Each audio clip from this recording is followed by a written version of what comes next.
Terus coba kita lanjut ke AEVO. Untuk AEVO, kalau misalnya secara weekly time frame, dia itu bisa dibilang bearish karena lihat di sini dia turun kencang dari sini, terus habis itu dia pullback, terus turun kencang lagi dari sini. Dan kabar baiknya sebenarnya supply weekly-nya itu udah deket nih, karena di sini dia berhasil menciptakan lower low dan pullback terakhirnya itu ada di sini. Kayak gitu, dan di sini adalah supply weekly-nya. Ini kita lagi ada di supply weekly ya, jadi be careful, bisa jadi harganya itu mengalami rejection di situ. Tapi bisa dibilang rejection-nya sih udah pernah terjadi ya. Di sini udah pernah terjadi nih rejection-nya, jadi bisa dibilang dia udah reject sekali. Hopefully sih di sini ada kenaikannya. Oh ya, jangan lupa juga di sini ada dari fair value gap, buat tandain aja. Dan kalau misalnya dia di sini ada rejection itu sangat wajar ya. Di sini juga ada SNR, kita tandain ya. Kayak gitu. So be careful, di 0,43 sampai 0,45 itu ada SNR yang terbilang cukup minor tapi perlu kita pertimbangkan juga. Oke, lanjut ke daily-nya. Untuk daily, secara daily itu dia di sini pullback, bikin lower low, di sini MSS. So untuk AEVO secara daily itu dia still bullish ya. Ini adalah pullback terakhirnya, tapi di sini bisa dibilang dia itu hanya internalnya aja nih yang bullish. Karena sebenarnya di sini itu bisa dibilang dia hanya inside bar. Jadi bisa dibilang ini one push ke bawah,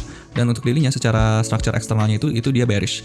Dengan supply daily-nya itu di sini. Dia sejalan ya sama supply weekly-nya.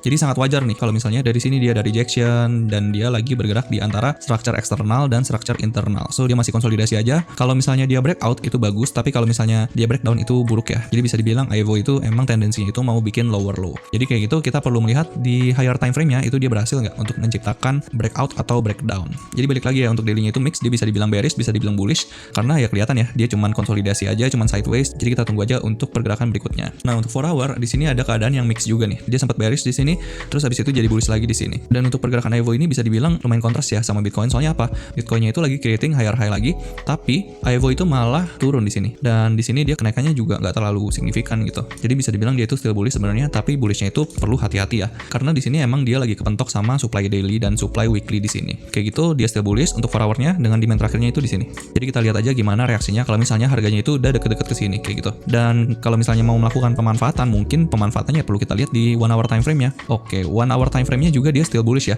Letak demand-nya juga sama, letak MSS-nya juga sama juga di sini.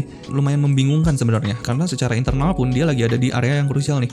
Dan kemungkinan dia lagi mau breakdown dari sini. Dan kalau misalnya dia breakdown, mungkin gua akan melihat area ini.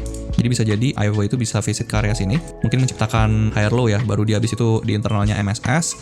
Mungkin kalau misalnya dia kayak gini, baru gua akan melakukan pemanfaatan nih. Karena bisa lihat di sini, sebenarnya dia udah pernah melakukan MSS di sini dan harganya itu berhasil naik di sini. Tapi kenaikannya itu bisa dibilang korektif. Jadi ya mungkin aja AEVO butuh untuk isi bensin nih di bawah, baru habis itu dia melanjutkan kenaikan. Kayak gitu ya. Tapi perlu diingat juga, be careful, di higher time frame-nya dia still bearish. Untuk area supply-nya itu dekat. Karena dekat, jadi kemungkinan dia akan sangat sulit nih untuk breakout dari sini. Once dia breakout itu butuh volume yang sangat kenceng. Kayak gitu ya untuk AEVO.